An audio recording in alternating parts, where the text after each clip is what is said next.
नमस्कार दोस्तों, आशा करता हूं आप सब बहुत अच्छे होंगे। देखिए आज हम डिस्कस करेंगे 27 जुलाई का हिंदू न्यूज़पेपर और PIB that is press information bureau का इंपॉर्टेंट करंट अफेयर्स। तो लीजिए गाइस स्टार्ट करते हैं। सबसे पहले बात करेंगे international day for conservation of mangrove ecosystem. 26 जुलाई को बिल्कुल मनाया जाता है और इसका मेनली काम है अवेयर करना मैंग्रोव इकोसिस्टम का जो इंपॉर्टेंस है उस सब के बारे में, ठीक है। और मैंग्रोव के बारे में गाइज बात करें, ये यूनिक कोस्टल इकोसिस्टम है बिल्कुल, जो पाया जाता है ट्रॉपिकल और सब ट्रॉपिकल जो एरिया है वर्ल्ड के वहां पे। वेस्ट बंगाल, प्यारे भारत की बात करें तो पश्चिम बंगाल हमारा हाईएस्ट परसेंटेज ऑफ मैंग्रोव देखने को मिलेंगे। और प्यारे भारत की अगर बात करें तो देखिए 0.15% ऑफ ज्योग्राफिकल एरिया मैंग्रोव हमारे यहाँ पाए जाते हैं। बिल्कुल ध्यान में रख सकते हैं, 2% नहीं है, 5 नहीं है, 10 नहीं है, 0.15 है, ये याद रखना।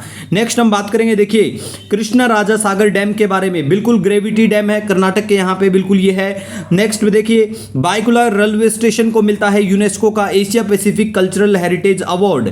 यूनेस्को के बारे में बेसिक इंफॉर्मेशन की बात करें, आज भी द हिंदू में चर्चा में देखने को मिलेगा आपको कि यूनेस्को एंडोर्स करता है स्मार्टफोन बैन इन स्कूल्स। मतलब भैया यूनेस्को चाहता है कि स्मार्टफोन बैन रहे स्कूल में, ठीक है गाइज, मतलब उसका समर्थन करता है। तो यूनेस्को के बारे में बेसिक इंफॉर्मेशन बिल्कुल आपको याद रखनी है। जैसे कि देखिए यूनेस्को के बारे में गाइज बात करें तो ये क्या है, एजुकेशनल यूनाइटेड नेशन का educational scientific and cultural organisation है बिल्कुल। और देखिए ये 1945 में बिल्कुल फॉर्मेशन होता है इसका। और ये स्पेशलाइज्ड एजेंसी है यूनाइटेड नेशन की, जिसका मेनली काम है प्रमोट करना वर्ल्ड पीस और सिक्योरिटी को। हेडक्वार्टर पेरिस फ्रांस में है और अमेरिका बिल्कुल इसको रीज्वाइन करता है, बिल्कुल ध्यान में रखना है आपको, कर ले 2023 में ही अमेरिका करता है, ठीक है। कुछ इंपॉर्टेंट रिपोर्ट हैं जो यूनेस्को पब्लिश करता है, जैसे ग्लोबल एजुकेशन मॉनिटरिंग रिपोर्ट, दूसरा जेंडर पैरिटी इंडेक्स, तीसरा बात करें मैन एंड बायोस्फीयर रिजर्व का जो प्रोग्राम है वो भी इनका प्रोग्राम है भैया, ठीक है गाइस। तो बेसिक इंफॉर्मेशन बिल्कुल ध्यान में रखना है।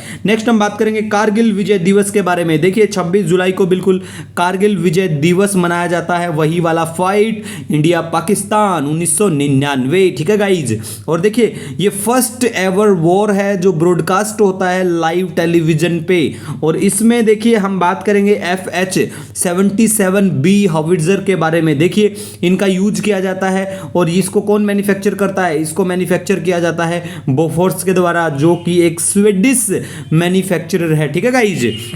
नेक्स्ट हम यहाँ पे बात करेंगे इन्फोर्समेंट डायरेक्टरेट, ईडी जो है ये भी काफ़ी चर्चा में बनी रहती है। तो देखिए गाइज ईडी के बारे में अगर हम यहाँ पे बात करें तो देखिए ईडी को इस्टेब्लिश किया जाता है 1956 में।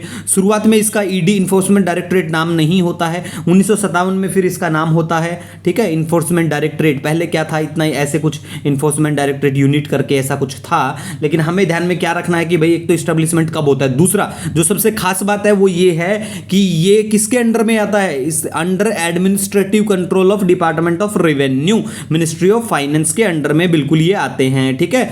और इसका मेनली काम है, ये रेस्पॉन्सिबल है, ED responsible for enforcement of 1999 का जो FEMA foreign exchange management act और मनी लॉन्ड्रिंग वाला एक्ट है, इसके लिए रेस्पॉन्सिबल है ये, ठीक है। हाँ बिल्कुल अरेस्ट कर सकती है, आपकी प्रॉपर्टी को साइज भी कर सकती है, ठीक है भैया। और इसके जो डायरेक्टर है वो अपॉइंट किए जाते हैं सेंट्रल गवर्नमेंट के द्वारा on the recommendation of vigilance commission होता है। और भी हमारे डिफेंस का जो सेक्रेटरी इनकी होता है, ठीक है, लेकिन मेनली सेंट्रल गवर्नमेंट के द्वारा, इतना आपको याद में रखना है। नेक्स्ट हम बात करेंगे नूरी लॉन्चर के बारे में। ये साउथ कोरिया का लॉन्चर है न्यूरी, ठीक है। और चोलीमा फर्स्ट रॉकेट के बारे में बात करें, ये नॉर्थ कोरिया की है, ये याद रखना, ठीक है। उसके बाद में 100 मिलियन टन कोल गैसिफिकेशन हमारा टारगेट 2030 तक, पहले भी बात कर चुके हैं, पीआईबी की न्यूज है। First permanent Aadhaar centre for army के लिए न्यू दिल्ली में, ठीक है।